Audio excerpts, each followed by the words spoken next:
ये किस्मत है पाकिस्तान की। क्या है ये पाकिस्तान? आप एक दुनिया पे मजाक बन चुके हैं। खुदारा इसको एक दफा खोल के जोड़ो, साफ करके ये इसको अब रिफॉर्म से चीजें बढ़ चुकी हैं। अब वो जो सिस्टम आप क्रिएट करते हैं हर 10 साल बाद, फिर उसी पुरानी, वो कहते हैं ना कि पुरानी शराब नई बोतल, ये बंद करो यार, उन्हें बस। रूस के राष्ट्रपति व्लादिमीर पुतिन जल्द ही भारत का दौरा करने वाले हैं। रूस यूक्रेन जंग के बीच पुतिन का भारत आना कई लिहाज से महत्वपूर्ण है। रूस के विदेश मंत्री सरगेई लावरोव ने बुधवार को एक वीडियो कॉन्फ्रेंस में पुतिन के भारत दौरे की घोषणा की कि रशिया और इंडिया के क्या ताल्लुकात है, रशिया इंडिया की सुनता भी है। देखिए, अमेरिका से अच्छे तो मेरा नहीं ख्याल कि इंडिया के और अमेरिका से अच्छे किसी मुल्क के भी आपस में ताल्लुकात हों, लेकिन नरेंद्र मोदी ने एक कदम आगे बढ़ाकर उसने कहा कि मैं लीड करता हूँ। हाँ, मैं बात तो करता हूँ, मैं बात करता हूँ, शायद मेरी बात बन जाए, शायद मेरे कहने पर कुछ मामला बेहतर हो जाए, क्योंकि सारी दुनिया को पता है कि रूस कभी भी अमेरिका की नहीं सुनेगा। ताकि आप सरवाइव कर सको। आपने मुझे ये जो नई कैबिनेट बनाई थी, बना के सीरियसली डिसअपॉइंट किया है। और मैं तो एक इंसान हूं ना, आप ये देखें कि मेरे जैसे कितने लोग होंगे जो बाहर बैठे हैं, चीजें या जो चीजों को समझने की कोशिश करते हैं, जो पॉलिटिकल साइंस के स्टूडेंट है, वो कितने डिसअपॉइंटेड हुए होंगे। मैं उसको भी छोड़ दें, आईएमएफ वाले क्या कहते होंगे, वर्ल्ड बैंक वाले क्या कहते होंगे, यार ये कौन से टेक्नोक्रेट जो लेकर आए हैं, ये कौन से केयर गिवर, वो कहते हैं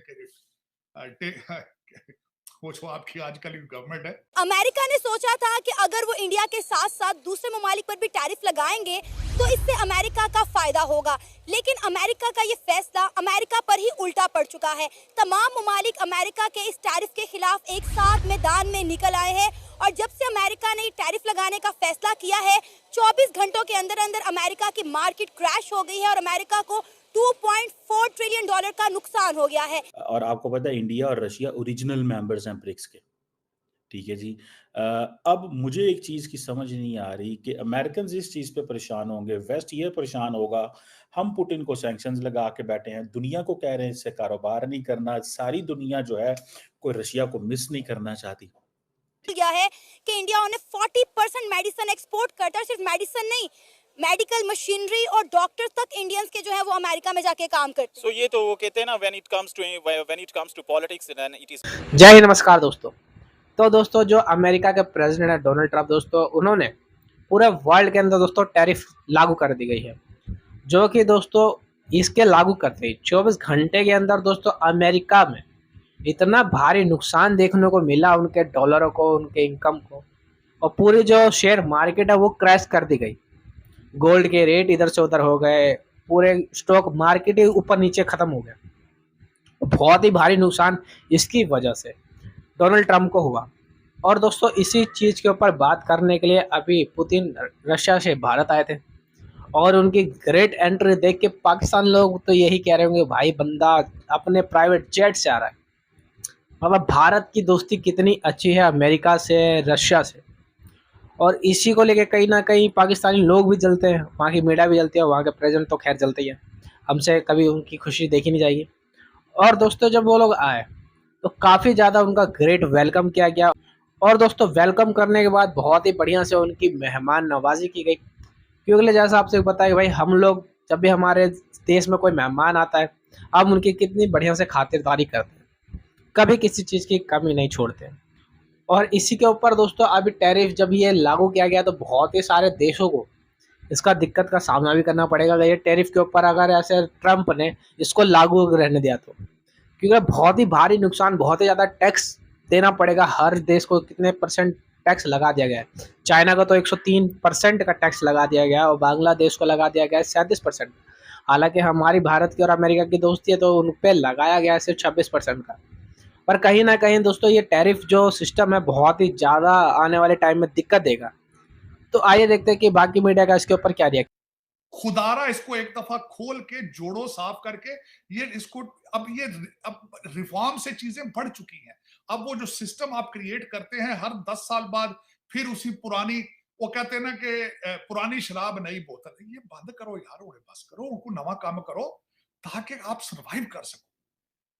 आपने मुझे ये जो नई कैबिनेट बनाई थी, बना के सीरियसली डिसअपॉइंट किया है। और मैं तो एक इंसान हूं ना, आप ये देखें कि मेरे जैसे कितने लोग होंगे जो बाहर बैठे हैं चीजें या जो चीजों को समझने की कोशिश करते हैं, जो पॉलिटिकल साइंस के स्टूडेंट है, वो कितने डिसअपॉइंटेड हुए होंगे। मैं उसको भी छोड़ दें, IMF वाले क्या कहते होंगे, वर्ल्ड बैंक वाले क्या कहते होंगे, यार ये कौन से टेक्नोक्रेट जो लेकर आए हैं, ये कौन से केयर गिवर, वो कहते हैं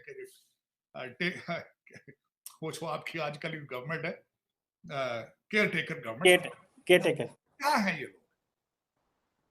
तार साहब, वो काकड़ साहब आपने कहा कि वो गए हुए हैं, उनको पिछली लाइन में खड़ा किया है चाइना में, और मुझे ये फील आ रहा था कि केयर टेकर वजीर आजम हो तो ऐसे उसकी कोई इज्जत तो नहीं होती, तो उनको बेचारों को पिछली लाइन में खड़ा किया। वैसे हम चाइना के BRI belt and road initiative में सबसे इम्पोर्टेंट इत्यादी हैं, और जब हमारे वजीर आजम या पाकिस्तान की अहमियत आती है तो पीछे खड़ा कर देते हैं।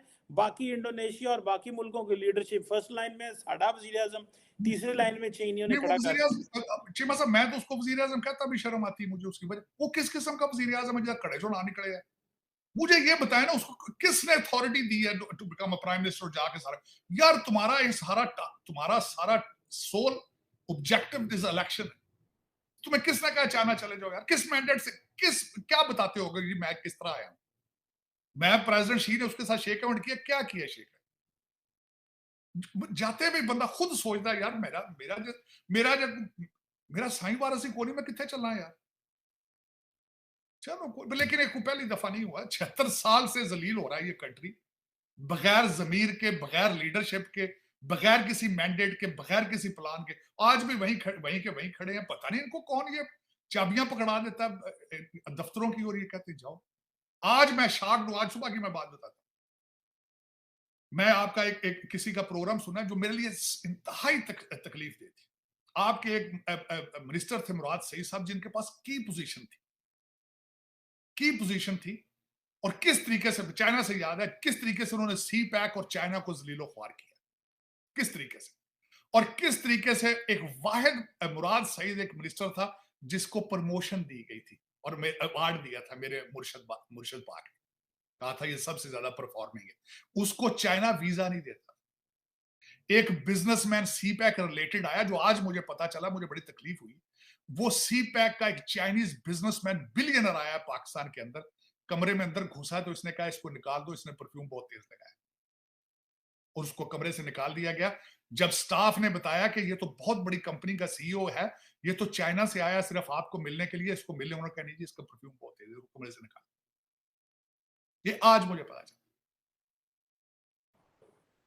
तो चीमा साहब, ये कौन है? ये आप कौन लोग हैं? मैं किसी वक्त तो सोचता हूँ ये कित्थों आ गए जा रहे लोग की।